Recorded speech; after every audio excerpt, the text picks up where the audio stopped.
काँग्रेसने स्वार्थासाठी अनेकदा घटना दुरुस्ती केल्या, मात्र रालोआ सरकारने केलेल्या घटना दुरुस्त्या देश भक्कम करण्यासाठी आणि जनकल्याणासाठी होत्या, असं सांगत केंद्रीय गृहमंत्री अमित शहा यांनी काँग्रेसवर टीकेची झोड उठवली। राज्यसभेत संविधानावरील चर्चेला ते उत्तर देत होते।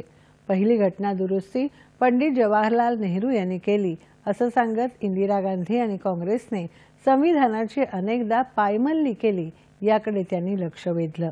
काँग्रेसने संविधानाला आणि आरक्षणाला कधीच गांभीर्याने घेतलं नाही, असं सांगत संविधान मिरवण्याची नाही तर अवलंबण्याची गोष्ट आहे, असं ते म्हणाले।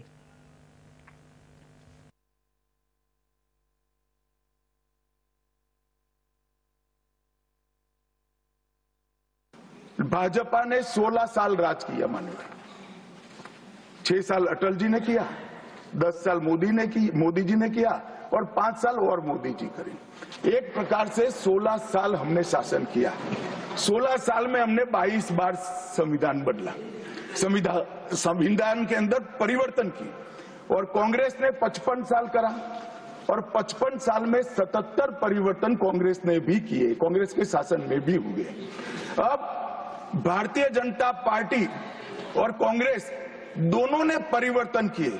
ये परिवर्तन का टेस्ट कैसा था, किस प्रकार से किए गए?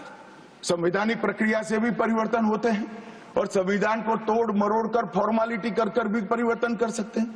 इस पर से ही पार्टी का कैरेक्टर, पार्टी के चलने की पद्धति और पार्टी का संविधान में विश्वास, ये सबको मालूम पड़ता है। जीएसटी, ओबीसी मंत्रालयाला घटनात्मक दर्जा, गरीब विद्यार्थ्यांना 10% आरक्षण, त्रिवार तलाक रद्द करून मुस्लिम महिलांना अनेक अधिकार असे अनेक निर्णय घेण्यासाठी रालोआ सरकारने घटना दुरुस्ती केली, याकडे त्यांनी लक्ष वेधलं।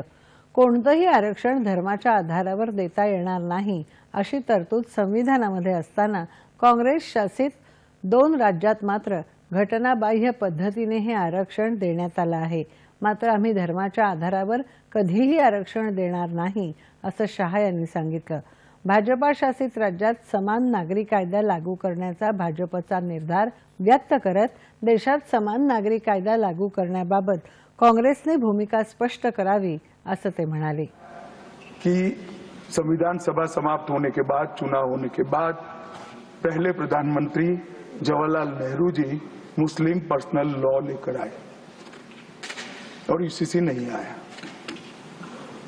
मैं आज कांग्रेस पार्टी को इस सदन में सार्थ पूछना चाहता हूं, क्या पंथ निरपेक्ष राष्ट्र के अंदर सभी धर्मों के लिए एक कानून होना चाहिए या नहीं होना चाहिए, इसकी कांग्रेस पार्टी स्पष्टता करे।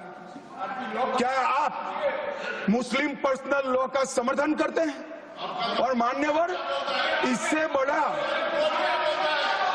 बड़ा छलावा नहीं हो सकता, मान्यवर, इससे बड़ा छलावा नहीं हो सकता। इन्होंने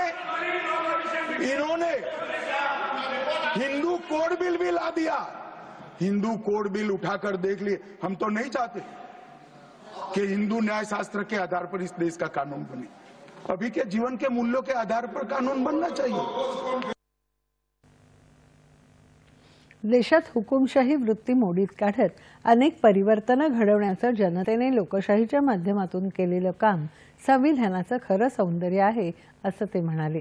रक्ताचा एकही थेंब न सांडता देशात झालेली परिवर्तनं लोकशाहीला अधिक सुदृढ करणारी आहेत, असं सांगत शहा यांनी सांगितलं।